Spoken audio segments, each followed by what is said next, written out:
দু চোখে হঠাৎ করে কাল বৈশাখী, চৈত্রের শেষ বেলা পাতা ওড়ে নাকি, গত বছরের মায়া ভেঙে যাবে বলে, রাজপথ ভেসে গেছে অচেনা কাজলে, দু চোখে হঠাৎ করে কাল বৈশাখী, চৈত্রের শেষ বেলা পাতা ওড়ে নাকি, গত বছরের মায়া ভেঙে যাবে বলে, রাজপথ ভেসে গেছে অচেনা কাজলে।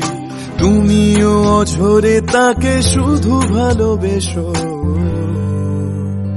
এসো হে বৈশাখ।